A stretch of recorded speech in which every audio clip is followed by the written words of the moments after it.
Coming up today, best practices for group fitness management in 2021. Welcome along to Fitness Business Podcast Rewind. I'm Chantal Broderick, and this is the segment where we take a little trip down memory lane, and I'm joined by some of our all-time favorite guests from the first almost 6 years of the show. So without further ado, welcome along. I'm thrilled to have you here, the Senior Vice President for Instructor Programming for Zumba LLC, Darren Jacobson. Darren, thanks for joining me today.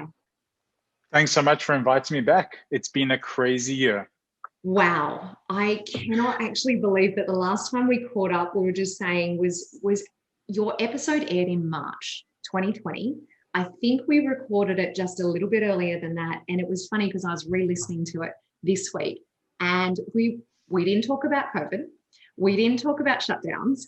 we were kind of in a world when none of that stuff really had started. But my goodness, what a year it's been. So where are you today? Tell us what are things like for you where you are? I think that it's been so crazy, but it's also been so sporadic and so diverse when it comes to the way that the industry has reacted across different countries, across different cities and across different states, because it's so different. I'm in Florida. And what's happening in Florida is very different to what's happening in New York State. And what's happening in New York State is very different to what's happening in New York City.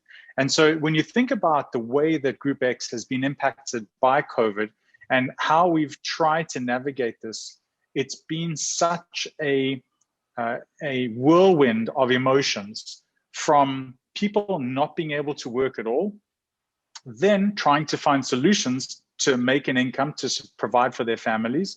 And of course, because Zumba is a global company, you have certain countries where they're providing support to instructors and other countries where instructors don't feature at all, gyms don't feature at all, and there's no support from the governments when it comes to helping people through the pandemic.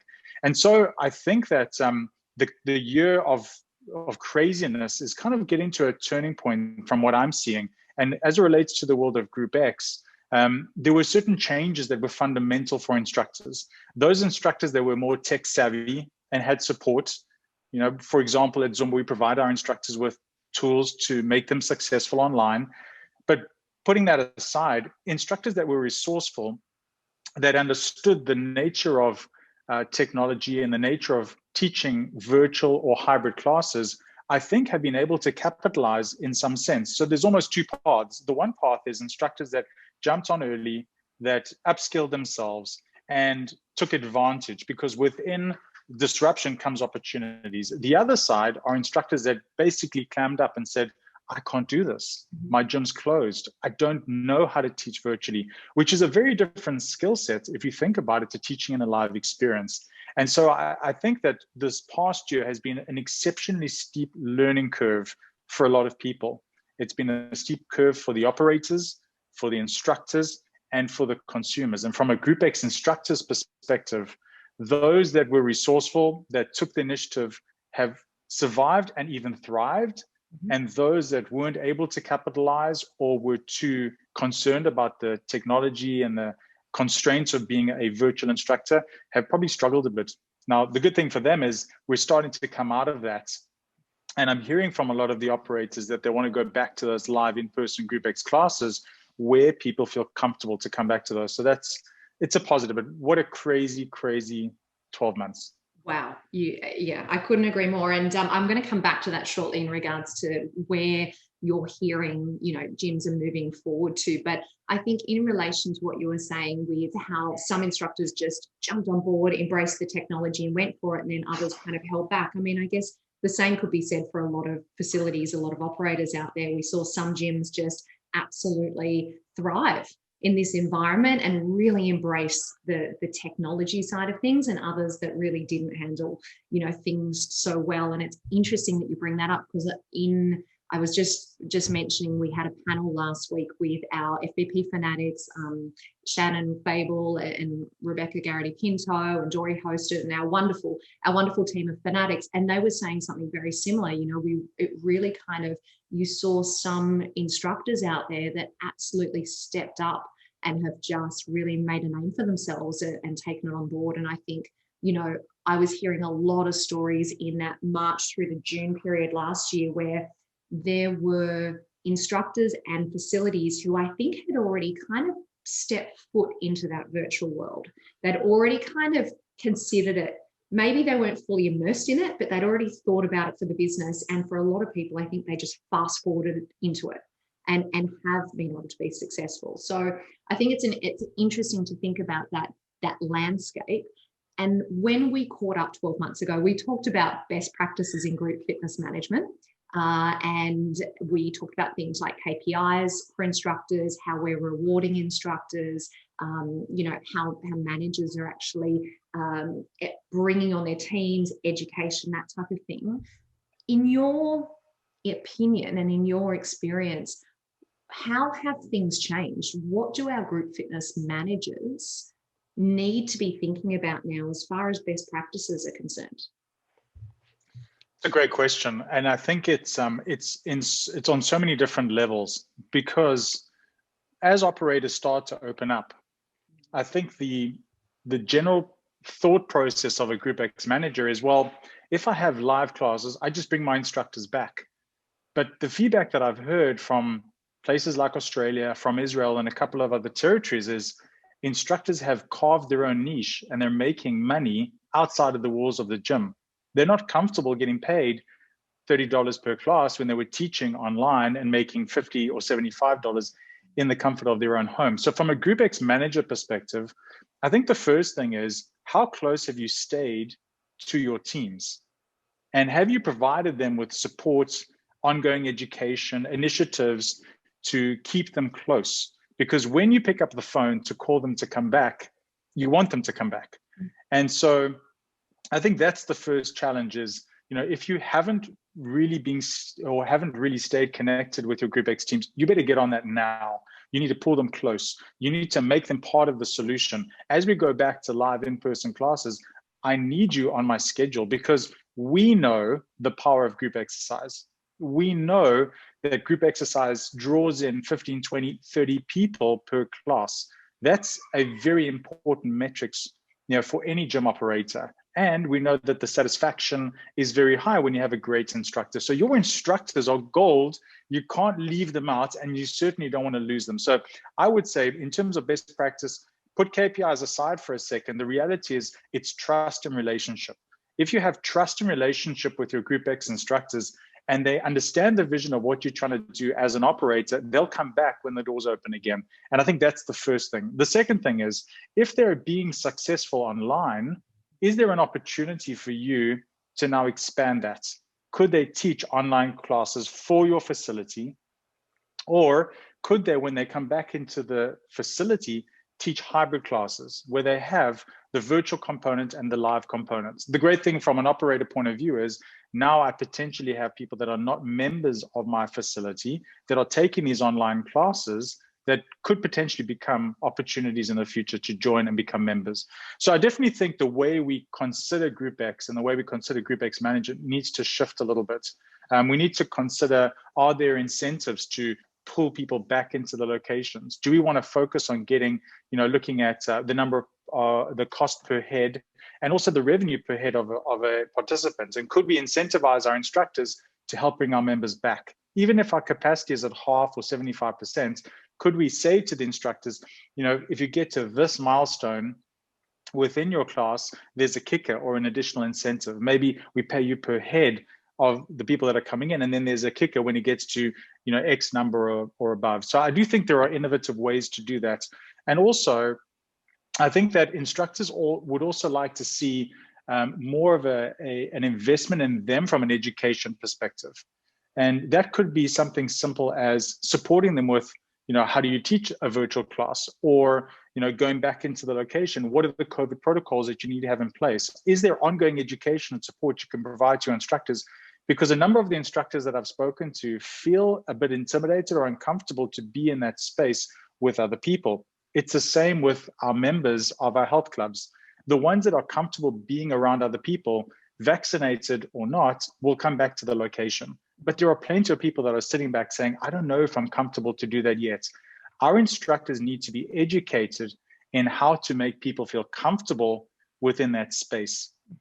Because if they feel safe in that Group X environment, they'll come back. And ultimately, what are we selling in Group X? We're selling repeat visits. We want people to come back to the locations again and again and again. So I definitely think that there is a lot of mentoring, guidance, support that the Group X managers need to think about, and not just the KPI, but how do we get people to feel safe in our spaces, and how do we get them back in the clubs? Yeah, I think that's a really great point that you make there, Darren. And, you know, I do think, and I have to say, I experienced it firsthand, where a couple of the clubs that I teach for were amazing at the beginning of COVID, and kind of stayed in contact and went above and beyond to make sure that the instructor base were communicated with and kept in contact with, even if we weren't teaching at that time. And then other facilities who just like shut down communication completely. And I think you make a really good point, because I think there will be a lot of instructors out there that possibly haven't taught for 12 months, haven't done any upskilling in 12 months, and maybe a little bit disengaged with their club or with the industry as a whole. So, you know, I think your point on making sure that we're bringing them up to speed with education, inviting them back in, you know, I'm a huge advocate for group fitness instructors as well. Like, it's such an important part of the team, and important part of bringing people back into our clubs. So talking about bringing people back into our clubs and reconnecting with members, if that's where people are at the moment, what do you feel the in-person or in-club and hybrid mix looks like moving forward for 2021? That's a great question. And it's one that I've been struggling to wrap my head around. And I'll tell you why. If you think about it from the consumer perspective, so the experience of a class, I think we can control that environment. I think we can make it a good environment, whether it's with lighting or with the technology that we use. The challenge, I think, comes in from an operator perspective, because if you're going to create a great hybrid or digital model, that requires you to almost have a separate business unit that focuses on that. And so when you think about it from a club's perspective, I'm always conscious of operating expenses. We know what clubs do well. They acquire members and they retain members. It's sales and retention. But then when it comes to the digital environment, you have to think about the experience and the level of satisfaction, the NPS, for example, of the hybrid experience versus the live experience. You need to think about the requirements from a technology point of view. You need to think about post-production editing. You need to think about how do you film content. You need to think about ways in which you can present it and on what platform. And as much as we see some of the digital providers like Peloton and others that do an exceptional job of creating content, there is way too much content out there that is weak, it's poor, it doesn't represent the clubs, it doesn't have the brand values that those operators aspire to from a live experience. And so it is a big challenge. And I think it's a bigger one now as clubs start to open up. Some of the clubs that I've spoken to are dropping the digital offering, or they're watering it down just as an outside of the club experience. They're not spending money on, you know, the experience, the lighting and the production elements of it to make it look fancy, because it's going to cost a lot of money to maintain that going forward. So I think that from a Group X perspective, those that have a platform, those that create solid content, will see that as an and strategy, an additional strategy to membership sales. But I think the ones that are investing and focused on creating a separate digital product that the group exercise instructor can participate in will very quickly realize how costly that is to maintain. And not only that, but also you need almost a separate focus, somebody that comes in there with a different mindset that thinks about the digital experience and how that can catapult the club forward, maybe used for virtual tours, for, you know, at point of sale to close people that aren't comfortable to come into the spaces. It mutates very quickly. And so when you think about it, it might not just be a Group X class. Now, all of a sudden, you need to create a tool that's at point of sale. You need to create a tool that allows for virtual tours. You need to create a tool that gives them a taste of what the club and the culture is like.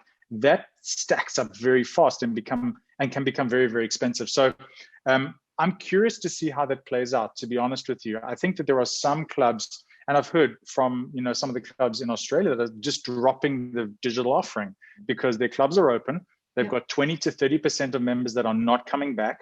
and they are fiercely focused on sales and acquisition, getting those 20 to 30% of people back. Now, the one good thing about digital that I think is a huge opportunity for us as an industry is that I think the digital offerings out there expanded the influential universe of people involved in fitness. I think there are a lot of people out there that weren't involved in fitness that now touch that through their mobile device or through a digital product.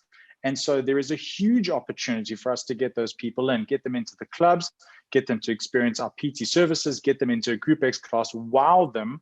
And so Group X now becomes, part of that solution to getting people back as well. So it's going to be really interesting to see how that plays out. And like I said in the beginning, it's all over the place in terms of where people are comfortable to come back and where clubs are open. Right now, Australia, your clubs are open. When you look at Germany, they're locked down. You look at the UK, they're locked down. And so we've got all of these different levels of kind of disparity between the territories. And so it's going to be interesting to see who capitalizes on this and who doesn't. I'll quickly mention a couple of points. I think COVID in 2020 created chaos, of course, and we all, appreciate that. It's incredibly sad, people that have lost family members and loved ones, and it's an absolute tragedy. When you think about the fitness industry and the job losses and the club closures, it caused a lot of chaos, but within that chaos came opportunities. Exponential Fitness, for example, opened 240 locations in 2020. BFT out of Australia are looking at serious expansion. I think they said 400 to 500. They're going to be sold out in Australia. They're looking at new territories. 54D, which is another big online influencer solution, said that 2020 was the catalyst for their growth, and they're going into bricks and mortar locations.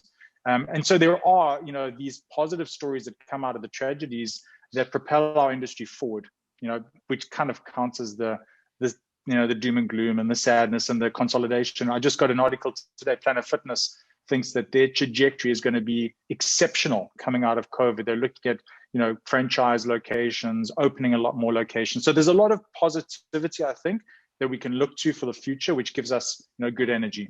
Yeah. And Darren, I just want to circle back to something that you said right at the very beginning there, and it does focus around that word of opportunity that you talked about. And to me, what I picked up on when you were talking about having, specialists within clubs that have this knowledge of the digital world, I mean, that in itself to me is a little light bulb moment that, does our club have the possibility to introduce a new job title, to introduce a new department? Can that department be, cost efficient enough to sit on its own two feet? Are we opening up opportunities for people with that digital skill set to all of a sudden expand our facility, to expand our service offerings, to introduce new people into the gym environment? And I think that's really key because, yes, we do have our traditional group fitness managers who are exceptional at programming classes, at looking after their instructor schedule, at connecting with members. But do we have an opportunity to introduce people, and maybe some of our existing people do have that skill set, or do we welcome new people into the club to expand that offering? I think that's gold. Really love that point. Totally Darren. Agree. Yeah, no, totally agree. One. Okay, well, look, I know that we're tight on time, but this has been terrific already. So let me ask you this: if you put on a group fitness manager hat for a moment, you are in a club where you're in a situation, you have been through shutdown, starting to welcome members back in. You've had a bit of a hybrid approach, let's say in the last 12 months, and I'm kind of piling everyone into a very generic situation here. If you're in that seat right now, what would your main focus be? Let's say for the next 3 months and then maybe the next 12 months, where would you be putting all of your energy? Great question. I would say as a Group X manager in clubs opened, where is my energy and my focus going to go? I think the first thing is I need to re-engage with my team, and I need to bring my team close. My Group X instructors. I also think that it extends beyond the walls of a studio, and it's got to be a rallying behind the culture of group exercise within the club. It's fitness instructors, it's personal trainers, it's my club general manager, the operations staff. I would really like to position Group X as one of those key catalysts to getting people back into the club and to making people feel comfortable and safe, which is my second point. My role as Group X manager is to ensure that any single person that walks into my studio feels comfortable, feels safe, feels like I've followed the protocols that I'm required to follow to ensure a safe and effective environment. And the third thing is I want to make sure that my instructors provide an exceptional experience, whether it's for one person or for 50 people in my studio. And I want them to understand that regardless of the capacity constraints that we're experiencing, California, 10%, 25%, some places it might be 50%, but irrespective of that, it's not about the number of people that are in my class. It's about the individuals in my class. And so I would do quality control. I would spend time prior to the class. I would make sure that people come in there feeling that sense of safety, but also that sense of inclusiveness. And I think that for those more popular instructors that are used to teaching the big classes, and now my facilities just opened up again and they're coming in and they have 5 or 10 people in their class, it could be quite a blow to their ego. It could be quite a blow to the way that they present the class when they're used to so many people. I think a number of instructors are probably more intimidated teaching 5 people than teaching 50 people because they just blend in. And so I really would encourage Group X managers to spend time in the clubs, to spend time in the studio, to do quality control, to look at the safety and the effectiveness of the class, but more importantly, the environment that we're creating, because that environment is going to get people to come back again. So those are kind of the 3 things that I would look at. Yeah, I absolutely love that. And I have experienced that firsthand, Darren. I've got to say, I taught a class this week to 2 people and it completely threw me. And it was just because the club that I was teaching at is only just starting to get back up and running again. And it doesn't matter how many years you've been teaching for, all of a sudden it is a whole new world. So great advice, and I love the idea of connecting. And I must say that reinforcing that safety message, keeping people safe, keeping them comfortable. But in my mind, it's also what communication tools are we giving to our instructors to make sure that they can effectively communicate that. So we as club managers or as group fitness managers can make sure that we've got disinfected in the rooms and make sure that we've got social distancing applies. But even what is some of the language that our instructors can be using to reassure our participants, along the way. Absolutely. So I think all of those elements are so important. Darren, thank you so much for that. So it's been so great catching up. It is always great catching up. And I think we might make this an annual thing and we'll see what happens in 2021. If not sooner than that. So best wishes for you. Thank you very much for joining us today. I want to say thank you to all of our viewers, all of our listeners out there. Thank you very much for joining us. A couple of points that I do want to make is, number one, if you guys want to go back, if you did not hear the first interview that Darren and I did together, it was back in March 2020, Best Practices for Group Fitness Management. And there is still so much in there that is relevant for today, because we did talk about different KPIs. We talked about payment. We talked about, what else did we talk about? Anyway, there's a whole bunch of stuff in there. If you guys want the link to that, all I want you to do is put Group X, write Group X in the comments below, and I'll make sure that I upload that link. That is number one. If you missed the webinar last week or the panel discussion last week that Dori did with our fabulous fanatics, which is all around group fitness as well, I highly recommend that one. Let's put fanatics in the comments below, and I'll make sure that we post that one to you guys as well. And number 3 is coming up next month. My guest for the Rewind show is none other than Amanda Stevens. We're going to be talking about customer service. She was a guest back in 2016, I think. It was a long time ago. So looking forward to welcoming Amanda back. So Darren, always a pleasure. Thank you so much for joining us, and we'll see you again soon. Thank you so much. See you soon. Bye.